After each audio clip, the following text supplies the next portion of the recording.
UP की राज्यपाल आनंदीबेन पटेल ने एकेटीयू दीक्षांत समारोह में छात्र छात्राओं से खुलकर बात की। इस दौरान राज्यपाल आनंदीबेन पटेल ने लड़कियों को लेकर एक ऐसा बयान दे दिया जिससे सियासत गर्मा गई है।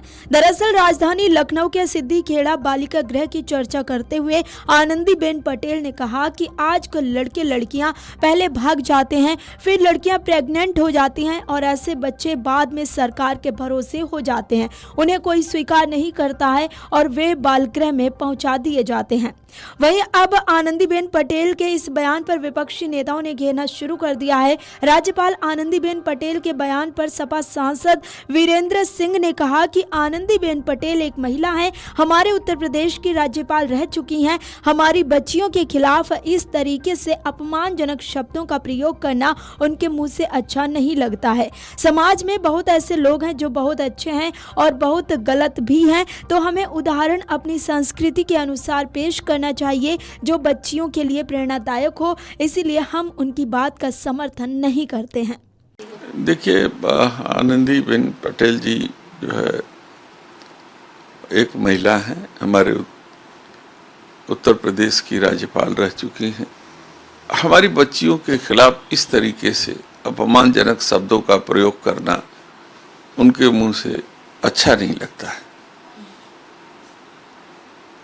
समाज में बहुत ऐसे लोग हैं जो बहुत अच्छे हैं और बहुत गलत भी हैं, तो हमें उदाहरण अपनी संस्कृतियों के अनुसार ऐसा पेश करना चाहिए जो बच्चियों के लिए प्रेरणादायक हो, तो उनकी बात का हम समर्थन नहीं करते। दरअसल राज्यपाल आनंदीबेन पटेल बच्चियों को जागरूकता के तौर पर सलाह दे रही थी जब उन्होंने इस तरह की बात छात्र छात्राओं के सामने रखी है। वहीं सामने बैठे छात्र छात्राओं से उन्होंने कहा कि ये आपका सबका पराक्रम है, ऐसा पराक्रम न करिए। उन्होंने कहा कि मेरा बेटा भी बेंगलोर पढ़ने गया था, मैंने कहा कि कोई लड़की पसंद हो तो बताना, मैं शादी कर दूंगी। हालांकि उसने ऐसा नहीं किया। उन्होंने सलाह दी कि आपको कोई पसंद आए तो पहले आत्मनिर्भर बनिए, फिर शादी कीजिए। मैं लव मैरिज की विरोधी नहीं हूँ, लेकिन आत्मनिर्भर होने तक शादी ना करिए, कुछ गलत ना करिए। वहीं राज्यपाल ने आंगनवाड़ी, स्कूल, कॉलेजों व विश्वविद्यालयों में हो रहे निर्माण कार्य के डिजाइन व उपयोगिता पर भी सवाल खड़े किए हैं। उन्होंने कहा कि यहाँ होने वाले निर्माण कार्यों को देखकर निराशा होती है।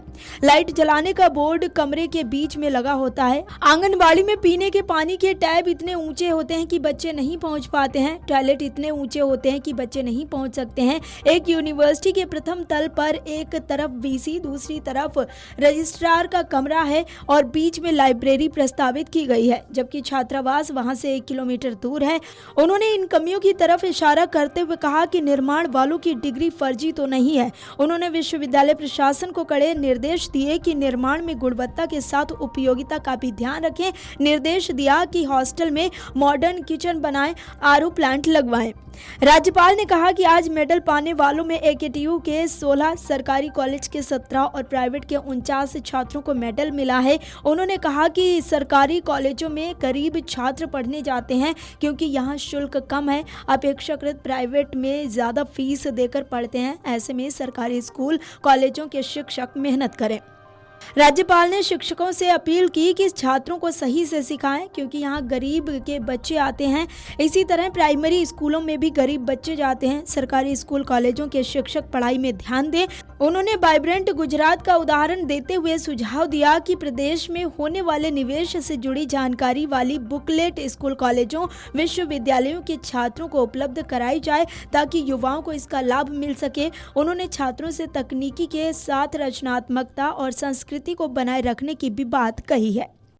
अगर आप ये वीडियो YouTube पर देख रहे हैं तो हमारे चैनल को सब्सक्राइब कर बेल आइकन दबाएं और Facebook पर देख रहे हैं तो हमारे पेज को लाइक करें।